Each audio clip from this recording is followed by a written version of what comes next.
नमस्कार दोस्तों, crime story channel पर मैं राजेश आपका स्वागत करता हूं। दोस्तों, आज मैं आपको अपराध की जिस वारदात के बारे में बताने जा रहा हूं, वो वारदात मुंबई महाराष्ट्र में हुई थी। तो चलिए दोस्तों, इस वारदात के बारे में हम लोग विस्तार से जानते हैं। 50 साल के इंस्पेक्टर ज्ञानेश्वर गणोरे महानगर मुंबई के उपनगर सांता क्रूज की प्रभात कॉलोनी की एजी पार्क इमारत की तीसरी मंजिल पर स्थित फ्लैट नंबर 303 में परिवार के साथ रहते थे। उनके परिवार में पत्नी दीपाली के अलावा 20 साल का बेटा सिद्धांत था। इस समय वो मुंबई उपनगर के थाना खार में तैनात थे। थाना खार में तैनाती होते ही उन्हें महानगर मुंबई के हाई प्रोफाइल सीना बोरा हत्याकांड जैसे मामले की जांच से जूझना पड़ा था। इस मामले की सूचना सबसे पहले उन्हें ही मिली थी।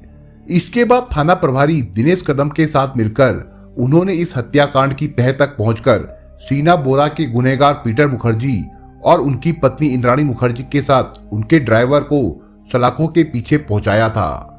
इसके बाद इस मामले की जांच सीबीआई को सौंप दी गई थी। यही इंस्पेक्टर ज्ञानेश्वर गणोरे 16 मई 2017 की सुबह 11 बजे पत्नी दीपाली और बेटे सिद्धांत के साथ नाश्ता करके अपनी ड्यूटी पर चले गए थे। दरअसल उन्हें एक अति महत्वपूर्ण केस की तैयारी करनी थी। उस दिन वो काफी व्यस्त रहे। शाम 6 बजे के करीब घर का हालचाल लेने के लिए उन्होंने फोन किया तो फोन बेटे सिद्धांत ने उठाया। उन्होंने पत्नी के बारे में पूछा तो उसने कहा, माँ सिनेमा देखने गई है, देर रात तक लौटेंगी, मैं भी अपने दोस्त के यहाँ जा रहा हूँ। घर का हालचाल लेकर ज्ञानेश्वर फिर उसी केस की फाइलों में व्यस्त हो गए थे। सारा काम निपटाकर रात 11 बजे के करीब वो घर पहुंचे तो घर का दरवाजा बंद था। कई बार डोरबेल बजाने और दरवाजा खटखटाने के बाद भी जब दरवाजा नहीं खुला तो उन्होंने पत्नी और बेटे को फोन किया, लेकिन दोनों का फोन बंद होने से बात नहीं हो सकी। फोन बंद होने से ज्ञानेश्वर गणोरे को चिंता हुई। उन्होंने पड़ोसियों से पूछा कि बाहर जाते समय सिद्धांत घर की चाबी तो नहीं दे गया, लेकिन वो किसी को चाबी नहीं दे गया था। इसलिए अब उनके पास इंतजार करने के अलावा दूसरा कोई उपाय नहीं था। वो इंतजार करने लगे। रात के 1 बज गए। अब तक ना उनकी पत्नी आई और ना ही उनका बेटा। उन लोगों का कोई फोन भी नहीं आया। ज्ञानेश्वर को चिंता हुई। उनके मन में तरह तरह के बुरे ख्याल आने लगे।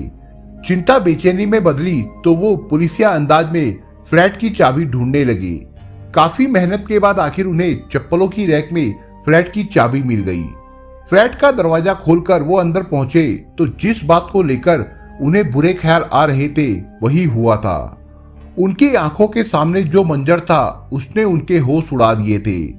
सामने ही हॉल के फर्श पर उनकी पत्नी दीपाली का लहूलुहान शव पड़ा था। शव के आसपास फर्श पर खून ही खून फैला था। कुछ समय तक तो वो पत्नी का शव देखते रहे। उसके बाद एक अनुभवी पुलिस अधिकारी होने के नाते उन्होंने खुद को संभाला और सावधानी पूर्वक फ्लैट का जायजा लिया। पत्नी की हत्या हो चुकी थी और बेटा गायब था। मामला काफी गंभीर था, इसलिए उन्होंने तुरंत इस बात की जानकारी पुलिस कंट्रोल रूम और थाना वकोला पुलिस को दे दी। सूचना मिलते ही थाना वकोला के थाना प्रभारी महादेव बावले ने तुरंत डायरी बनवाई और 10-15 मिनट में ही पुलिस टीम के साथ घटनास्थल पर पहुंच गए। इस बीच ये खबर सोसाइटी में फैल गई थी, जिससे रात 2 बजे भी इमारत के कंपाउंड में काफी लोगों की भीड़ जमा हो गई थी। पुलिस टीम भीड़ के बीच से होते हुए लिफ्ट द्वारा फ्लैट नंबर 303 के सामने पहुंची तो फ्लैट के बाहर ही गैलरी में इंस्पेक्टर ज्ञानेश्वर खड़े मिल गए। पड़ोसी उन्हें धीरज बंधा रहे थे।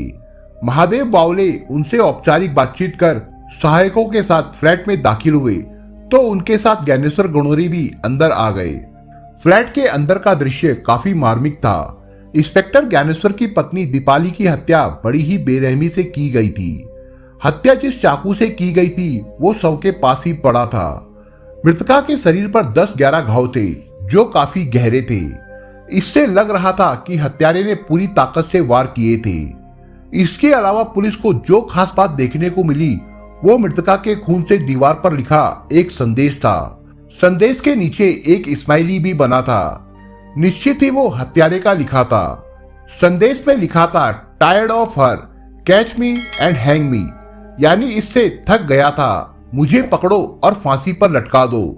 ये संदेश सभी को अटपटा और रहस्यमय लगा। महादेव बावले सहायकों के साथ घटनास्थल और शव का निरीक्षण कर रहे थे कि मुंबई के सीपी दत्तात्रेय पड़सलगीरकर और जॉइंट सीपी देवेन भारती भी घटनास्थल पर आ गए। इन्हीं अधिकारियों के साथ पुलिस की क्राइम ब्रांच की टीम और फॉरेंसिक टीम भी आ गई। फॉरेंसिक टीम का काम खत्म हो गया तो पुलिस अधिकारियों ने भी घटनास्थल और शव का बारीकी से निरीक्षण किया। इसके बाद थाना प्रभारी महादेव बावले तथा क्राइम ब्रांच की टीम को दिशा निर्देश देकर सभी अधिकारी चले गए। अधिकारियों के जाने के बाद महादेव बावले और क्राइम ब्रांच पुलिस ने घटनास्थल की सारी औपचारिकताएं पूरी करके चाकू, मृतका दीपाली तथा सिद्धांत का मोबाइल फोन अपने कब्जे में ले लिया और शव को पोस्टमार्टम के लिए विले पार्ले कूपर अस्पताल भिजवाकर थाने आ गए। घटनास्थल की स्थिति से स्पष्ट था कि मामला सीधा साधा बिल्कुल नहीं था। एक पुलिस अधिकारी की पत्नी की हत्या हो चुकी थी और बेटा गायब था। इससे यह भी अंदाजा लगाया जा रहा था कि किसी ने इंस्पेक्टर ज्ञानेश्वर गणोरे से बदला तो नहीं लिया, क्योंकि पुलिस अधिकारी होने के नाते उनका ऐसा तमाम अपराधियों से वास्ता पड़ा होगा जो काफी शातिर रहे होंगे। ये काम कोई ऐसा अपराधी कर सकता था जो उनसे काफी नाराज रहा हो। उन्हें सबक सिखाने के लिए उसने उनकी पत्नी की हत्या कर बेटे का अपहरण कर लिया हो और दीवार पर संदेश लिखकर उन्हें चुनौती दी हो। लेकिन दीवार पर लिखे संदेश के एक एक शब्द और स्माइली पर गंभीरता से विचार किया गया तो इसका कुछ अलग ही अर्थ निकल रहा था। ये बच्चों जैसा संदेश किसी शातिर अपराधी के दिमाग की उपज नहीं हो सकती थी। एक और जांच अधिकारी आपस में इस मामले को लेकर उलझे हुए थे। वहीं इंस्पेक्टर ज्ञानेश्वर गणोरे भी अपने घर में घटी इस घटना पर गंभीरता से विचार कर रहे थे। काफी सोचने विचारने के बाद ज्ञानेश्वर को अपने ही खून पर संदेह होने लगा। उन्होंने तुरंत इस बात की जानकारी थाना प्रभारी महादेव को दे दी, क्योंकि वो अपने बेटे सिद्धांत की लिखावट से अच्छी तरह परिचित थे। ज्ञानेश्वर गणोरे के संदेह के बाद राइटिंग एक्सपर्ट से उस संदेश की जांच कराई गई तो रिपोर्ट के अनुसार ज्ञानेश्वर गणोरे की बात सही निकली। उसके बाद सिद्धांत की तलाश शुरू हुई। इमारत और आसपास लगे सभी सीसीटीवी कैमरों की फुटेज भी निकलवाकर देखी गई। इसके बाद तो साफ हो गया कि दीपाली की हत्या किसी और ने नहीं बल्कि सिद्धांत ने ही की है। फिर तो पुलिस उसकी तलाश में जी जान से जुट गई। पुलिस को अपने सूत्रों से पता चला कि वो सूरत गया था। उसे राजस्थान के जोधपुर जाने वाली गाड़ी में बैठते देखा गया है। वो कहां जा रहा था इस बात का अंदाजा नहीं लग रहा था। पुलिस इस कोशिश में जुट गई कि वो जोधपुर से आगे ना जा सके। इसके लिए व्हाट्सएप द्वारा सिद्धांत का फोटो भेजकर जोधपुर के पुलिस कमिश्नर से बात की गई। उन्होंने इस मामले को जोधपुर रेलवे स्टेशन के नजदीक स्थित थाना उदय मंदिर के थाना प्रभारी इंस्पेक्टर मदनलाल नवीवाल को सौंप दिया। मदनलाल ने तुरंत एक टीम गठित की जिसमें एएसआई पूनाराम, जय सिंह, सिपाही पुनीत त्यागी और विनोद शर्मा को शामिल किया। अपनी इस टीम के साथ वो सिद्धांत की गिरफ्तारी के लिए स्टेशन के आसपास लग गए। दूसरी ओर मुंबई पुलिस भी खामोश नहीं बैठी थी। उन्होंने भी मामले पर नजर रखी हुई थी। इसका नतीजा ये निकला कि मुंबई पुलिस ने सिद्धांत के ईमेल को ट्रेस कर लिया और इस बात की जानकारी थाना उदय मंदिर पुलिस को दे दी। उदय मंदिर पुलिस ने तुरंत रेलवे स्टेशन के पास स्थित होटल धूम में छापा मारकर सिद्धांत को गिरफ्तार कर लिया। दरअसल सिद्धांत जोधपुर पहुंचते पहुंचते काफी थक चुका था। वो आराम करने के लिए धूम होटल में कमरा लेने पहुंचा तो वहां उसे आईडी की जरूरत पड़ी। इसके लिए उसने एक नया मोबाइल फोन खरीदा और जब उसमें अपना मेल लॉगिन किया तो मुंबई पुलिस को उसके जोधपुर में होने की जानकारी मिल गई। इस बात की सूचना उदय मंदिर पुलिस को भी दी गई तो उन्होंने उसे गिरफ्तार कर लिया। इंस्पेक्टर मदनलाल ने सिद्धांत से पूछताछ कर उसे थाना वाकोला पुलिस के हवाले कर दिया। थाना वाकोला पुलिस सिद्धांत गणोरे को मुंबई ले आई और उससे पूछताछ की तो दीपाली की हत्या की जो कहानी उभर कर सामने आई वो कुछ इस प्रकार से थी। ये सच है कि माँ बाप कभी भी अपने बच्चों से ना तो ईर्ष्या करते हैं और ना दुर्व्यवहार। उनके डांट फटकार और मारपीट में भी उनका कोई स्वार्थ नहीं होता। वो मारते पीटते भी हैं तो बच्चे की भलाई के लिए ही, क्योंकि वे हमेशा अपने बच्चे की भलाई चाहते हैं। लेकिन अब समय काफी बदल गया है। बच्चे इलेक्ट्रॉनिक युग में जी रहे हैं। वे वैसा ही सोचते हैं जैसा घर का माहौल होता है। घर के वातावरण का बच्चों के दिमाग पर गहरा असर पड़ता है। ऐसा ही सिद्धांत गणोरे के साथ भी हुआ। इंस्पेक्टर ज्ञानेश्वर गणोरे महाराष्ट्र के देवलाली कैंप के जनपद भगूर के रहने वाले थे। उनके पिता खेती किसानी का काम करते थे। वो गांव में ही रहकर पढ़े लिखे, लेकिन उनके मन में कुछ करने की तमन्ना थी। यही वजह थी कि पढ़ाई पूरी होते ही वो सब इंस्पेक्टर के रूप में पुलिस विभाग में भर्ती हो गए। वो मेहनती तो थे ही, ईमानदार भी थे, इसलिए आज वो मुंबई पुलिस में इंस्पेक्टर हैं। पुलिस की नौकरी में आने के बाद उनकी शादी दीपाली से हुई थी। दीपाली ने LLB किया था। पति की तरह वो भी महत्वाकांक्षी थी। वो एक प्रतिष्ठित वकील बनना चाहती थी। इसके लिए ज्ञानेश्वर ने बेटे सिद्धांत के जन्म के बाद उसे LLM की पढ़ाई के लिए लंदन भेज दिया था। ये अलग बात है कि लंदन से लौटने के बाद दीपाली ने कुछ दिनों ही वकालत की थी। ज्ञानेश्वर का बेटा सिद्धांत पहले तो पढ़ने में ठीक था, लेकिन हाई स्कूल के बाद उसका दाखिला मुंबई में करवाया गया तो पता नहीं क्या हुआ कि यहाँ उसका पढ़ाई में मन नहीं लगा।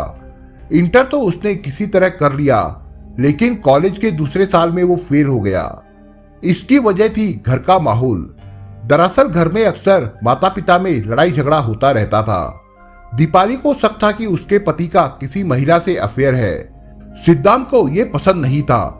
वो माँ बाप के रोज रोज के लड़ाई झगड़े से ऊब चुका था, लेकिन माँ बाप सिद्धांत को पढ़ा लिखा कर इंजीनियर बनाना चाहते थे, पर उनका ये सपना पूरा नहीं हो सका।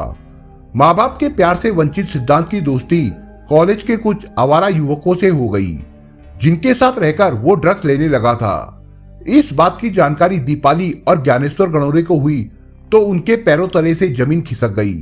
दोनों सिद्धांत पर नजर रखने लगे। उसके फोन और लैपटॉप के इस्तेमाल पर पाबंदी लगा दी गई। इससे सिद्धांत परेशान रहने लगा। दीपाली ने कोशिश करके सिद्धांत का दाखिला बांद्रा के नेशनल कॉलेज में BSc में करवा दिया। वो खुद सिद्धांत को कॉलेज छोड़ने जाती थी, लेकिन उनके वापस आते ही सिद्धांत अपने आवारा और नशेड़ी दोस्तों के साथ निकल जाता। घर में दीपाली उसके साथ माँ की तरह नहीं बल्कि तानाशाह जैसा व्यवहार करती थी।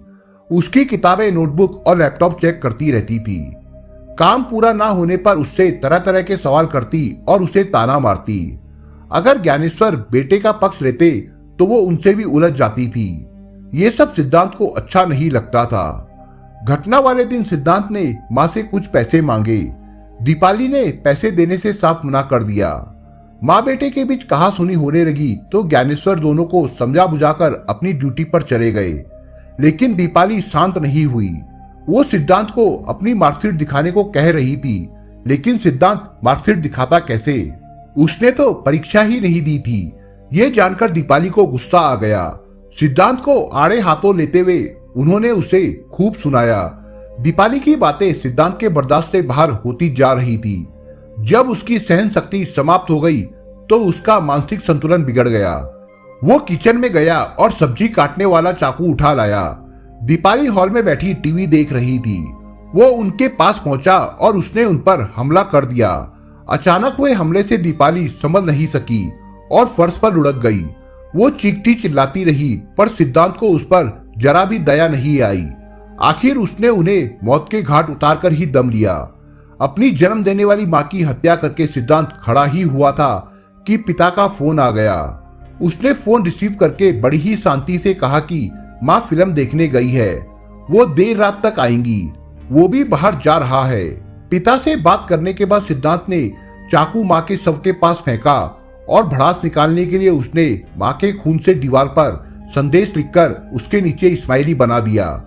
इसके बाद उसने बेडरूम में रखी अलमारी में रखे 2 लाख रुपए निकाले और अपने तथा माँ के फोन को बंद करके सिम निकालकर अपने पास रख लिया। पुलिस अधिकारी का बेटा होने के नाते उसे पता था कि मोबाइल रखना खतरे से खाली नहीं है। उसने सोचा तो ठीक था, लेकिन पकड़ा मोबाइल फोन से ही गया था वो। अब तक रात के 8 बज चुके थे। उसके पिता कभी भी आ सकते थे, इसलिए अब वो वहां से निकल जाना चाहता था। घर से बाहर आकर वो सांता क्रूज लोकल स्टेशन पहुंचा, जहां से बोरीवली गया। वहां से गुजरात एक्सप्रेस पकड़कर सूरत और वहां से जोधपुर एक्सप्रेस से जोधपुर चला गया। जोधपुर से कहीं और जाता उसके पहले ही पुलिस ने उसे पकड़ लिया। पूछताछ के बाद थाना प्रभारी महादेव बावले ने सिद्धांत के खिलाफ मां की हत्या का मुकदमा दर्ज कर अदालत में उसे पेश किया, जहां से उसे आर्थर रोड जेल भेज दिया गया। सिद्धांत अपनी ही मां की हत्या के आरोप में जेल में बंद है, लेकिन उसे मां की हत्या का जरा भी अफसोस नहीं है। सोचने वाली बात यह है कि अगर बेटे इस तरह क्रूर हो जाएंगे तो माँ बाप की ममता का आखिर क्या होगा। दोस्तों, आप अगर चैनल पर नए हो तो आप चैनल को सब्सक्राइब करने के साथ कमेंट बॉक्स में इस कहानी के बारे में अपने विचार जरूर लिखिएगा। मिलता हूं एक नई कहानी के साथ, तब तक के लिए अपना ख्याल रखिएगा। धन्यवाद।